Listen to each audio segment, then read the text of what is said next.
Yeah, I love this one because I keep saying it almost every day with my stakeholders, current and in the past too. Welcome back to TS Friday. Every week we talk about careers, leadership, workplace trends, and the people shaping the future of work.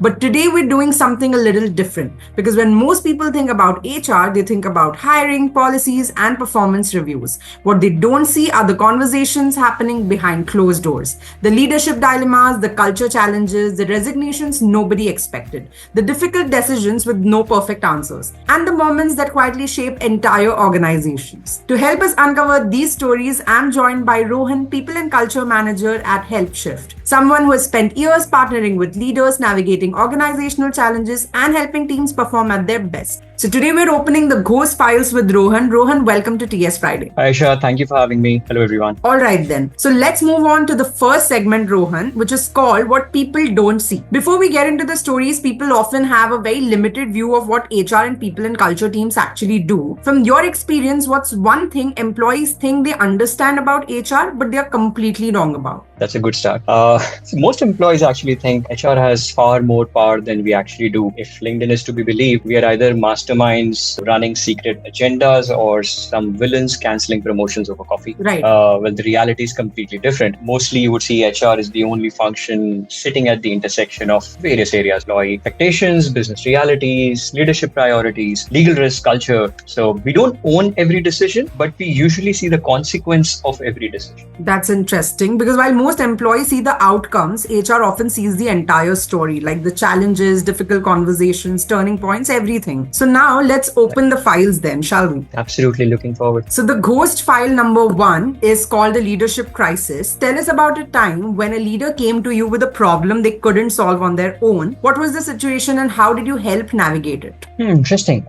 Pick one of the files from the archives, maybe. So one leader, specific ones, couple of years back, they came to me convinced that they had a talent problem. They wanted to replace few of the key members, restructure the team, and start off fresh. We digged in a bit deeper, and we realized that they did not have a talent problem at all. They had more of a prioritization problem. The team was actually executing 5 competing priorities, all urgent at the same time. So all that was needed was to give a bit of clarity, enforce some difficult business choices, and then obviously performance started to show an upward trend. Something that I've learned, leaders often inherit people problems that were actually created by unclear business decisions. I think that's where it leads to a point where it can get into a crisis mode. But if you have a clear business decision itself, the people problem might not even exist. Interesting. That's a very interesting look at it. Ghost file number 2 then. Every HRBP eventually encounters a team facing serious challenges. Maybe morale was low, maybe trust had broken down, maybe performance was suffering. Tell us about one such situation and what have you learned from it? I think, to be honest, the most difficult teams that I've worked were never the ones with low productivity or low capability. They were ones with low trust. Like in one case, I can share this team spent more energy in managing perceptions than solving problems. And that's when meetings started to become more political, collaboration slowed, and obviously performance started to follow. The solution was not another engagement initiative. It was actually just rebuilding the trust through leadership, consistency, and a bit of accountability. Of course, I'm a big fan of RASI, matrix to be followed. Something on the trust piece, it's very interesting. It takes years to build, a few moments to damage, and much longer than people expected to repair. Absolutely. That's a beautiful answer. Let's open the third ghost file then, which is slightly common, which is the resignation nobody saw coming. What's the most surprising resignation you've experienced in your career? And did it change the way you think about engagement, retention, or employee expectations for that matter? Great question. One of the biggest surprises in my career was losing a top performer who appeared highly engaged. Strong rating, strong compensation, strong manager. What we actually missed was aspiration. The employee was not running away from something. They were running towards something. And that's when my self-realization came, like engagement and retention are not the same thing. Someone can love their job and still leave if they don't see enough future in it. So yeah, lesson learned. Got it. So ghost file number 4 then. Organizations constantly evolve, right? New structures, processes, new ways of working. Tell us about a change initiative that faced more resistance than expected and how did you approach it? Okay. So one thing that I've noticed is Leaders often overestimate resistance to change and underestimate the resistance to confusion. I'll make it easier. Right. People can handle difficult news remarkably well. What they struggle with is uncertainty. So, taking an example in one of the transformation efforts, the turning point was not the strategy. The strategy was fine. We simply spent more time explaining why we were changing rather than what we were changing. So I think that's where clarity comes in. So yeah, that's one way to look at it. Yeah. Got it. Absolutely. So my last course file for you, the career conversation. Sometimes a single conversation can completely change someone's career trajectory. Tell us about a moment where coaching, feedback, or guidance helped unlock someone's potential. Yeah, this happens a lot. One of the most rewarding moments in HR space, I would say, is seeing someone achieve something they didn't believe they were ready for. Like, I remember coaching one of the individual contributors some time back and who consistently delivered strong results but was struggling with visibility. They assumed that good work would automatically speak for itself. In my opinion,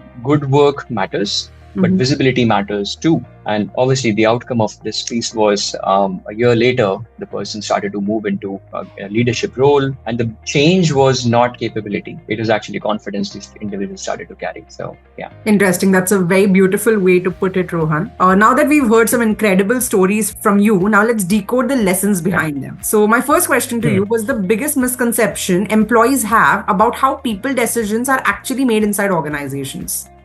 Okay, that's a good one. I think employees assume people decisions happen in a room where someone simply decides their future. The reality is much less dramatic and far more messy. I honestly feel the best organizations debate people decisions rigorously because they understand that talent decisions are actually business decisions. So yeah, that's what I would say as a misconception. That brings me to my next question. As an HR VP, you're often able to spot trends before others do, right? What's the earliest sign that a team is becoming disengaged? Silence. I strongly feel that because when talented individuals stop challenging ideas, stop volunteering opinions, and stop caring enough to disagree, I think that's one of the most earliest warning signs that we spot. I think engaged employees don't always agree. They actually participate. Awesome. So you work closely with leaders across different teams, Rohan. What's one quality that consistently separates good managers from great managers? Yeah, I love this one because I keep saying it almost every day with my stakeholders, current and in the past too. I think good managers can give you fantastic results. Great managers can create more leaders. So when I, as an individual, look at exceptional leaders, I see that they leave stronger teams, stronger successors, stronger cultures. Their impact actually still continues even after they have left the room. Right. So I think that's what I feel that it differentiates between a good manager from a great manager. On that note, if every manager watching this could improve one thing tomorrow, what would you tell them? Have fewer status meetings and more meaningful conversations. Most employees, I feel, don't leave because of one bad day. They actually leave because nobody noticed that they're having many bad days. Right. So yeah, that's my 2 cents for the managers who could listen more. That's a great advice. So the finale file then, Rohan, before we close the course files, what's one truth about leadership, workplace culture, or career growth that makes both employees and leaders slightly uncomfortable but needs to be heard? Okay, so I would probably put it this way. It's an uncomfortable truth. Your career is not a reflection of your intentions. It's more of a reflection of your impact. I've met brilliant people who remained invisible and average people who build extraordinary careers because they consistently created value, built relationships, and earned the trust. At the end, organizations don't promote potential. They actually promote demonstrated potential. Right. And I can share one fun final observation. Having spent some time in the HR space, people would rarely remember what policy you implemented or what processes you launched or what fancy presentations you gave. They actually remember how they felt working for you. I think that's the biggest mark of a leader who could leave a real legacy behind. Yeah.